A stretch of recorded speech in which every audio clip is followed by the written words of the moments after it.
नमस्कार मित्रों। आप देख रहे हैं ranger Samanta weather update and forecast.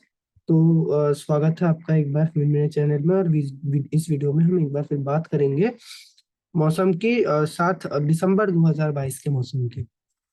तो ये आप कह सकते हैं कि आज से यानी कि कुछ दिन पूर्व, जैसे एक महीना नहीं हुआ होगा कम से कम, यानी कि 15 या 20 दिन पहले कम से कम होगा।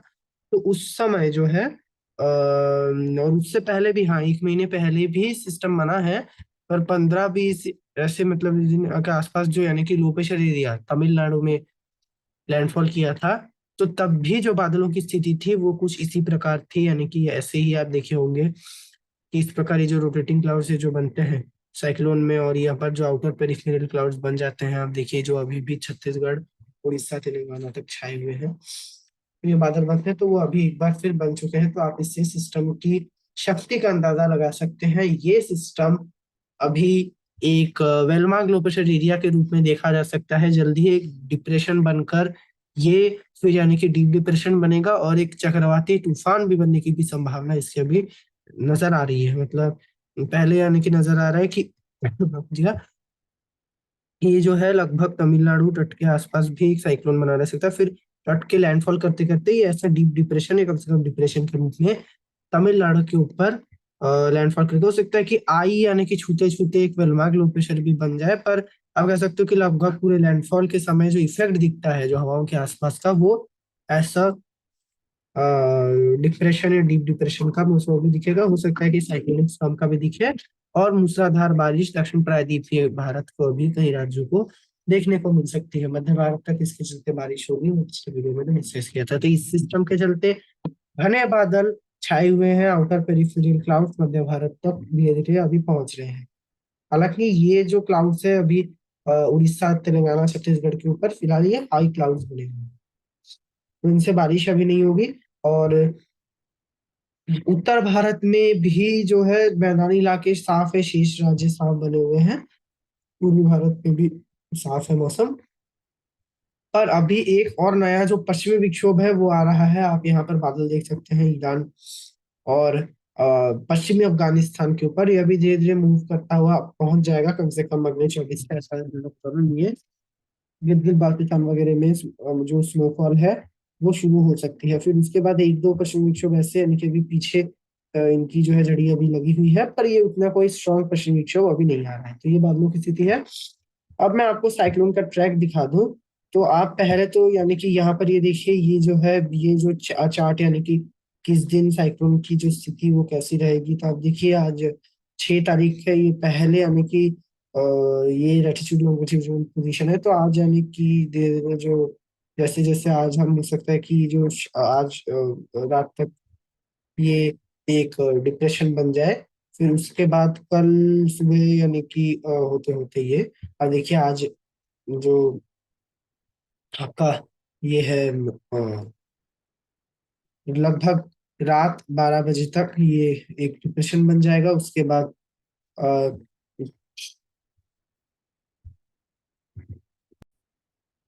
वैसे है ना कि ये जो है जो दोपहर 12 बजे तक डिफरेंट हो रहा है, डीप डिप्रेशन रात 12 बजे तक बनेगा। ये चार्टेड ये डीप डिप्रेशन का बॉक्स है।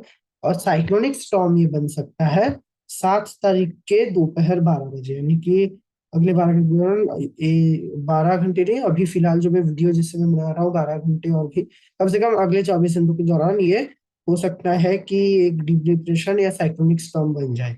और फिर धीरे धीरे 8 तारीख को भी साइक्लोनिक स्टॉर्म रहेगा। ये जो है और मौसम विभाग दिखा रही है कि लैंडफॉल तक यानी कि 10 तारीख तक ये एक साइक्लोनिक स्टॉर्म रहेगा और तमिलनाडु के ऊपर ये लैंडफॉल कर जाएगा।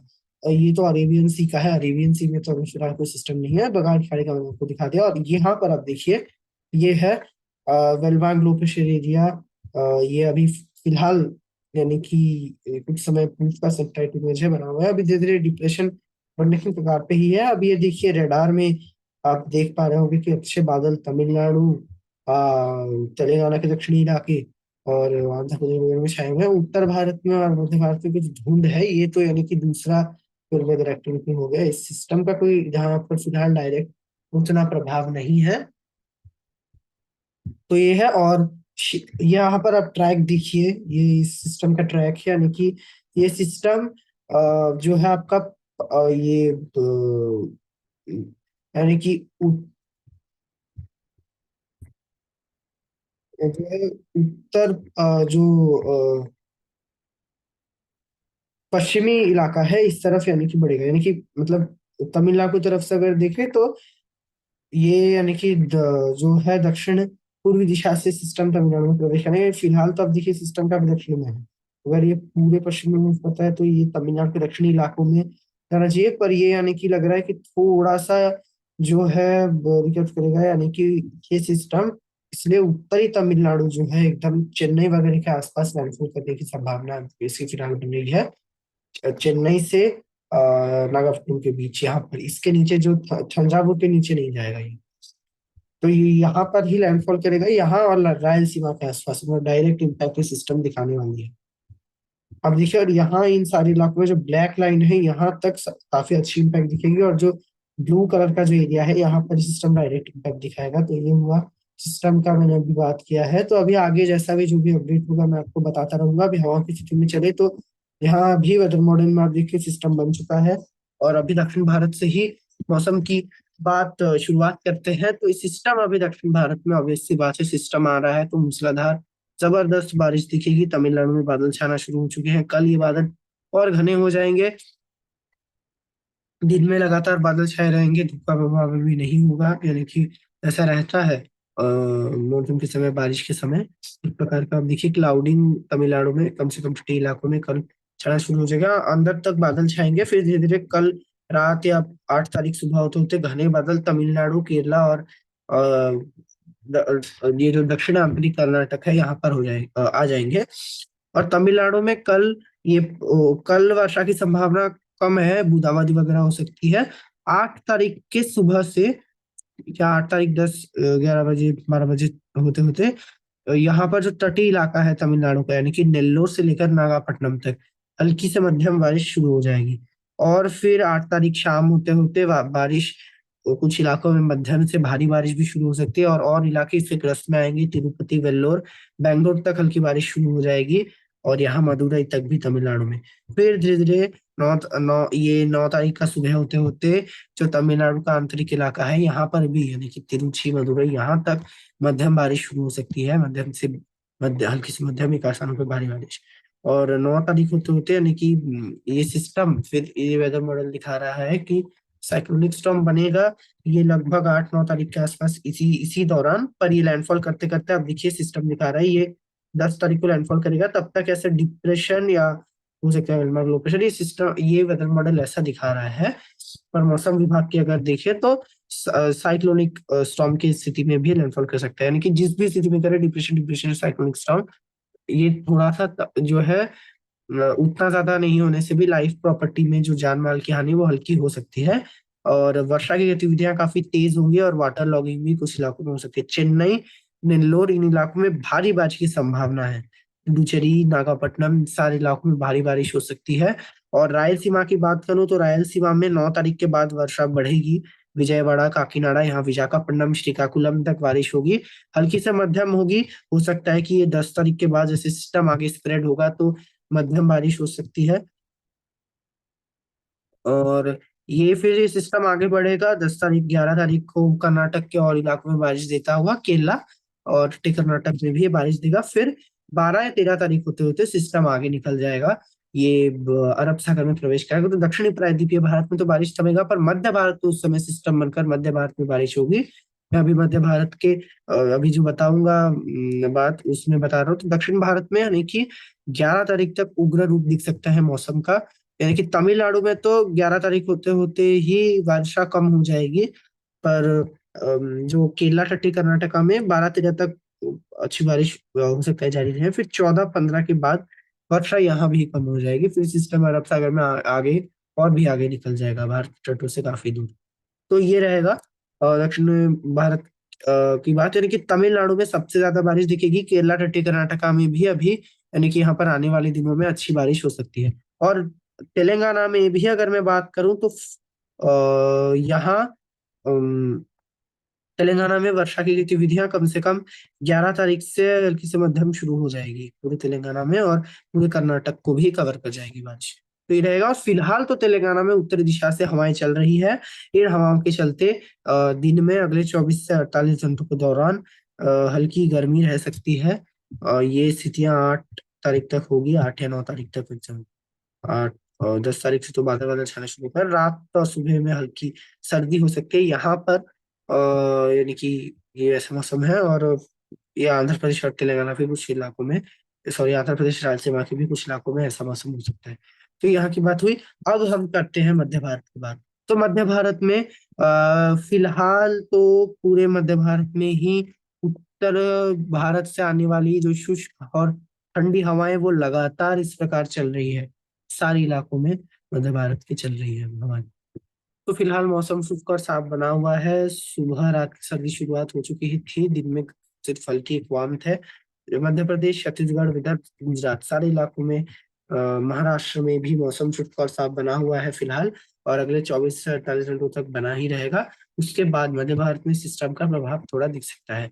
आउटर पेरिफेरल क्लाउड्स कुछ छा सकते हैं 24 से 48 घंटों के दौरान। आप ऊंचे के ऊंचे बादल देख सकते हैं छत्तीसगढ़, उड़ीसा और तेलंगाना में हो गए, विदर्भ तक देख सकते हैं, और पूरे मध्य प्रदेश तक ये ऊंचाई वाले बादल पहुंच सकते हैं। फिर उसके बाद 10 तारीख से कुछ बादल बढ़ना शुरू होंगे, और दक्षिणी छत्तीसगढ़ और उड़ीसा में 10 तारीख से जो जगदलपुर, दंतेवाड़ा और यहाँ पर ब्रह्मपुर, और हो सकता है कि यहाँ भवानीपटना और भुवनेश्वर पुरी तक बादल और बारिश हल्की पहुंच जाए।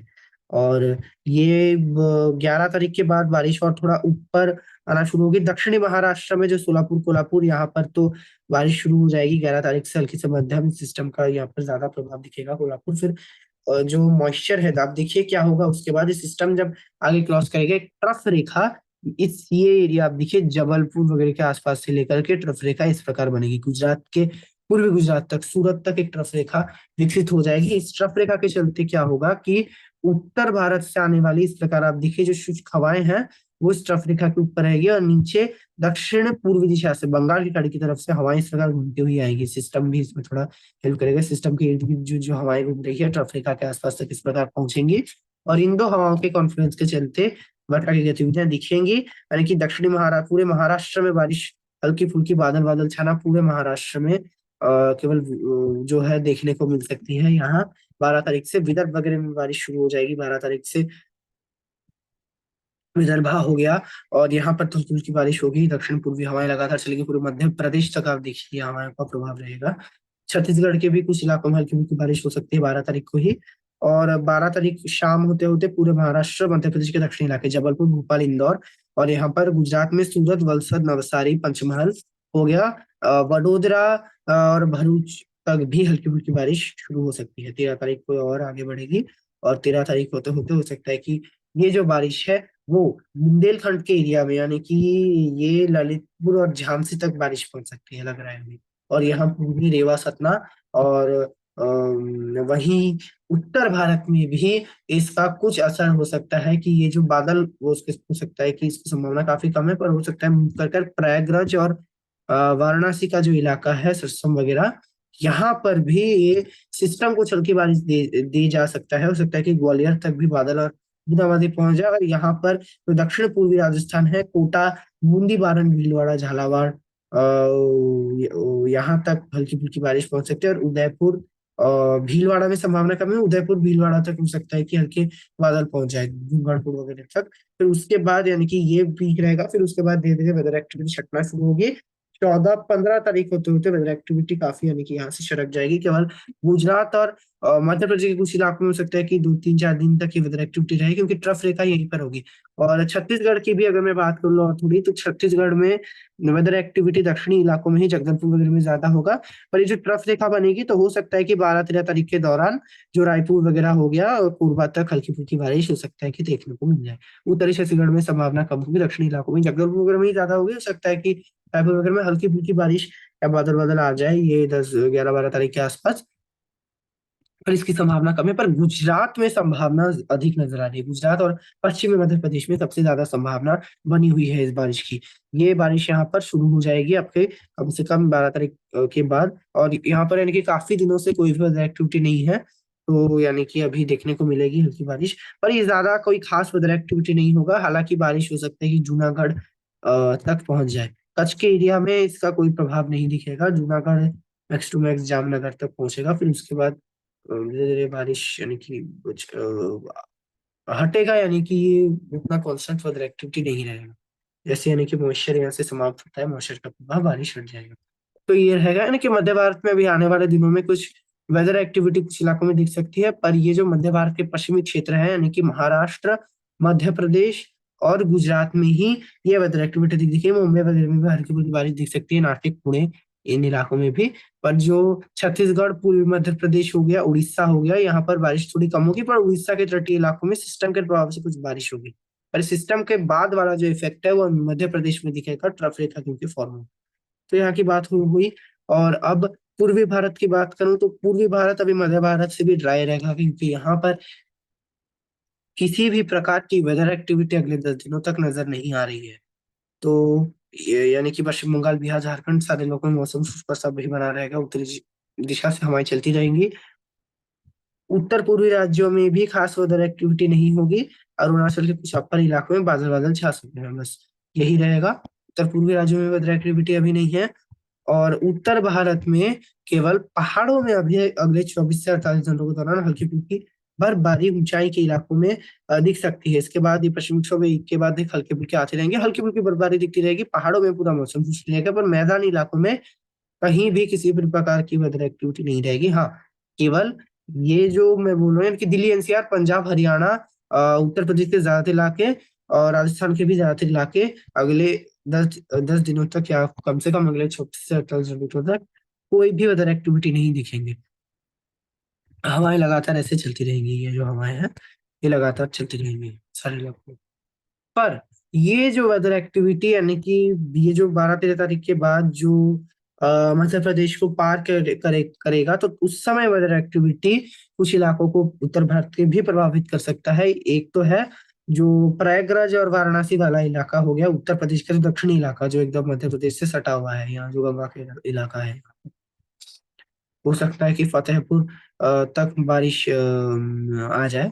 आगरा तक जाने की संभावना नहीं है इसमें। यहाँ पर ही प्रभाव डालते हो सकता है कि आगरा और फुरक्काबाद, अलीगढ़ तक कुछ बादल पहुंच जाए। यहाँ पर अलवर, जयपुर तक बादल पहुंच जाए और टोंक, अजमेर तक बादल आ जाए, पर बारिश नहीं होगी। तो ये यहाँ पर और यहाँ पर हुआ हो सकता है कि चक्रवाती हवा का क्षेत्र भी बन जाए राजस्थान में, ये भी इसमें कुछ सपोर्ट कर सकता है। तो ये होगी। और ये एक पार्ट तो यहाँ पर बारिश की संभावना हल्की फुल्की नजर आ रही है, उस समय यहाँ बादल बादल छाएंगे, बूंदाबांदी होगी। और दूसरा जो कोटा, बूंदी, बारन, भीलवाड़ा, झालावाड़ और हो सकता है कि उदयपुर, चित्तौड़गढ़ तक, इस इलाके में भी एक यानी कि बारिश की संभावना 12-13 तारीख के बाद नजर आ रही है। नमी पहुंचने की कुछ संभावना है। हाँ, ये अब देखिए यहाँ पर उदयपुर, चित्तौड़गढ़, भीलवाड़ा तक, यहाँ पर इस इलाके तक राजस्थान के कुछ आप वेदर एक्टिविटी या बादल देख सकते हैं। जो शेष जो मध्य और पश्चिमी राजस्थान है, यहाँ पर किसी भी प्रकार की वेदर एक्टिविटी अभी नजर नहीं आ रही है। हाँ, और उत्तरी राजस्थान के जयपुर के ऊपर, यहाँ पर अलवर, सीकर वगैरह में। तो ये यहाँ की यानी कि उत्तर भारत में अभी वेदर एक्टिविटी कोई खास यानी कि है नहीं मैदानी इलाकों में। और यानी कि शेष मैदानी इलाकों में जो प्रोमिनेंट हवाएं हैं वो उत्तर पश्चिमी दिशा से ही चलती रहेंगी। पर 12-13 तारीख के बाद कुछ मौसम थोड़ा हल्का उत्तर भारत के कुछ इलाकों में बदल सकता है। राजस्थान के कुछ दक्षिणी इलाकों के साथ साथ उत्तर प्रदेश के दक्षिणी इलाकों में हल्की फुल्की बारिश होगी। पर ये कोई इतना खास वेदर एक्टिविटी नहीं होगा कि लोगों को इसका प्रभाव देखने को मिले। कुछ समय के लिए ही वेदर एक्टिविटी होगी, उसके बाद हट जाएगी हमसे पूरी तरह। मुख्यतः मौसम शुष्क और साफ बना रहेगा। तो ये रहेगा भारत का मौसम। तो कुल मिलाकर कहें तो सबसे ज्यादा वेदर एक्टिविटी दक्षिण भारत में ही होगी। और 24 से 48 घंटे के दौरान तो दक्षिण भारत में ही रहेगी। उसके बाद जाकर वेदर एक्टिविटी यानी कि अगले हफ्ता जाकर मध्य भारत के कुछ क्षेत्रों को प्रभावित कर सकती है, उत्तर भारत के दक्षिणी इलाकों में, पर वो भी खास नहीं होगी। तो कुल मिलाकर दक्षिण भारत ही सबसे ज्यादा वेदर एक्टिविटी दिखेगा। और हाँ, उत्तर भारत के पहाड़। तो ये रहेगा अभी मौसम भारत का। आगे के अपडेट्स के लिए देखते रहिए मेरे चैनल को। जय जवान।